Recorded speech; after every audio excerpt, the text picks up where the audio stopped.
आदाब। Hello friends, आज इस वीडियो में हम आप खजूर और इमली की खट्टी मीठी चटनी का भी इंग्रेडिएंट्स देख लीजिए। मैंने ये इमली ली है।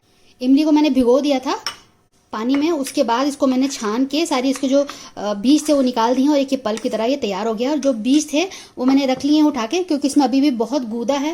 मैंने छन्नी में इस तरह से छान लिया था, तो ये गूदा बहुत है, ये बहुत काम आ जाएगा। इसे हम सांभर जब बनाते हैं उसमें ज़रूरत पड़ती है, और भी कई चीज़ों में ज़रूरत पड़ती है, तो ये उसमें इस्तेमाल हो जाएगा। भुना हुआ ज़ीरा, कश्मीरी लाल मिर्च, काला नमक और ये सौंठ है जिसको हम ड्राई जिंजर बोलते हैं, हिंदी में सौंठ बोलते हैं। तो ये मैंने ले लिया है, तो इसको हम पका लेते हैं। खजूर मैंने ले लिए, इसके भी मैंने बीज निकाल लिए हैं। गुड़ ले लिया है। अगर आपको गुड़ नहीं लेना, ये इन दोनों में से खजूर नहीं लेनी है, तो इसकी जगह आप चीनी ले सकते हैं। चीनी इससे किस तरह बनाना है उसका भी वीडियो मैंने डाला हुआ, आप देख सकते हैं। कुछ ये मगज़ लिए हैं जिनको हम खरबूजे और तरबूज के बीज कहते हैं, ये हैं, इनको मगज़ होते हैं ये। तो ये मैंने 1 टेबल स्पून लिया है। सबसे पहले हम आधा कप पानी ले लेते हैं। खजूर में डाल देती हूँ, गुड़ है ये भी साथ में डाल देते हैं। दोनों चीज़ें पिघल जाएंगी और अच्छा से एक सिरप की तरह तैयार हो जाएगा। फ्लेम अभी मैंने लो की हुई है। धीरे धीरे इसको हम चलाते रहेंगे, बस इसको पिघला लेना है गुड़ को, और ये खजूर भी बिल्कुल सॉफ्ट हो जाएगी।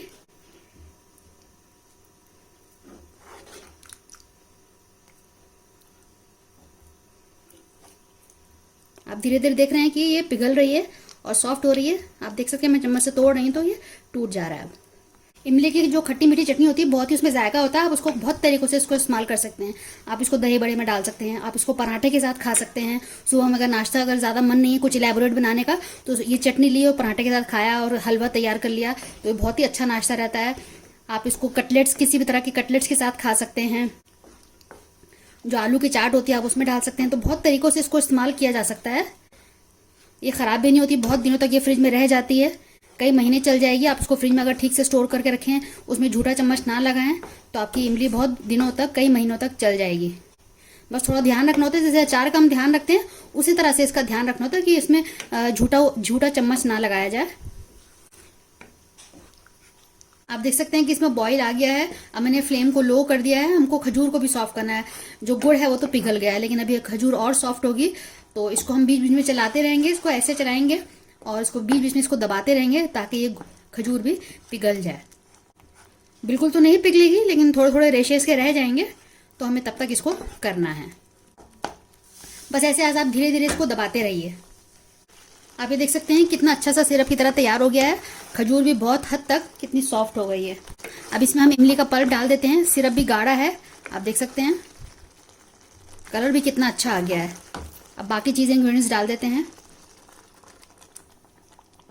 आप चाहें तो इसको पतला बना सकते हैं या गाढ़ा बना सकते हैं। जैसे थोड़ी गाढ़ी चटनी होती है आप उस तरह से कर सकते हैं। तो दोनों तरीके से बनाया जा सकता है, अपने हिसाब से आप कंसिस्टेंसी इसकी रख सकते हैं। अभी फिलहाल अब लो थी फ्लेम, अब मैं थोड़ा सा हाई कर दे रही हूँ 2 मिनट के लिए। दोबारा एक बार इसमें दोबारा से बॉईल आने देते हैं और सारे मसाले मैं एक साथ डाल देती हूँ। अब इसको मिक्स कर देते हैं। मिर्च आप अपने हिसाब से रख सकते हैं। मैंने बिल्कुल दरमियाने किस्म की इसमें मिर्च लगाई है।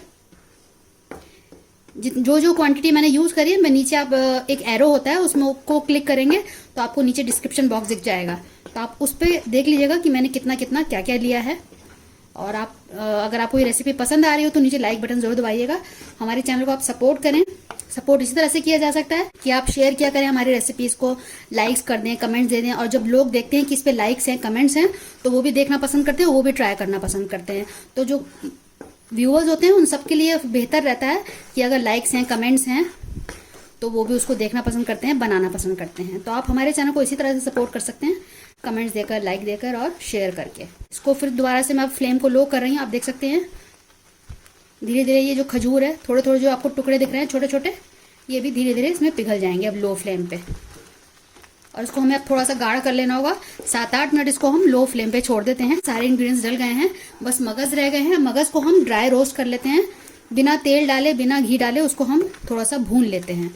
जैसे जीरे को भूनते हैं उसी तरह से उसको भून लेंगे। ये मैंने तड़का पैन रख दिया, इसमें हम 1 मिनट इसको रोस्ट कर लेंगे। बस ऐसे हिला के हल्का सा करारा हो जाएगा। और ये सब चीज़ें वैसे फ्रिज में रखी जाती हैं, अगर बाहर रखते हैं तो ये बुकराने हो जाते हैं, अजीब सी इनमें स्मेल आने लगती है। तो इन सब चीज़ों को, जितनी भी सीड्स हैं, फ्लैक्स सीड है, सेसमी सीड है, या इस तरह के मगज़ हैं, इन सबको फ्रिज में रखा जाता है। तो इनकी शेल्फ लाइफ बढ़ाने के लिए, तो वो उसको अवॉइड करने के लिए आप इनको फ्रिज में रखा करें। तो ये इसको हो गया है। बस ऐसे हिला हिला के आप इसको रोस्ट कर लीजिए। हल्का सा कलर चेंज हो जाएगा, बहुत मामूली सा, इसको ब्राउन नहीं करना है। बस अच्छी सी खुशबू आने लगेगी, उससे आपको अंदाजा लग जाएगा कि हो गया। देखिए चटकने भी लगा है, आवाज आ रही है चटकने की। तो ये बस हो गया है, इसको मैं हटा देती हूँ। अब मैं इसमें सारे मगज डाल देती हूँ जो मैंने भुने हैं। आप चाहें तो इसको इस स्टेज पे छोड़ सकते हैं 1 मिनट पकाने के बाद, ऐसी अगर आपको कंसिस्टेंसी चाहिए, या आप चाहें तो उसको थोड़ा सा और गाढ़ा कर सकते हैं। तो मैं इसको थोड़ा सा और गाढ़ा करूंगी ताकि कभी पराठे के साथ खाना हो तो उसके साथ थोड़ी गाढ़ी अच्छी लगती है। तो हल्का सा हम इसको पका लेंगे 3 से 4 मिनट, फिर मैं आपको इसकी कंसिस्टेंसी दिखाती हूँ। लो फ्लेम पे इसको हमें रखना है। तो आप देख सकते हैं कि ये बिल्कुल तैयार हो गई है। मैंने गैस को ऑफ कर दिया है, बहुत छींटें आ रही थी इसलिए मैंने ढका हुआ था। अच्छी खासी कंसिस्टेंसी हो गई, आप देख सकते हैं। इस तरह की आप तैयार कर सकते हैं, क्योंकि ठंडे होने के बाद भी ये गाढ़ी होगी। तो ये बात ध्यान में रखते हुए हमें इसको इस स्टेज पे छोड़ना है। बहुत ज़्यादा गाढ़ा कर लेंगे तो ठंडा होने पे और गाढ़ा हो जाएगा, तो इस बात का खास ध्यान रखना है। तो हमारी खजूर की और इमली की खट्टी मीठी चटनी बिल्कुल तैयार हो गई। अभी मैंने इसको चखा तो बहुत ही लजीज बनी है। आप इसको बनाइएगा, फीडबैक जरूर दीजिएगा। आपको लगे कि हाँ ये रेसिपी अच्छी है और ये बनाने लायक है, तो आप अपने दोस्तों के साथ, अजीजों के साथ इसको शेयर जरूर करें। अगली बार मिलते हैं किसी नई रेसिपी के साथ, तब तक के लिए शुक्रिया। देखते रहिए शायलाज़ दस्तरखान।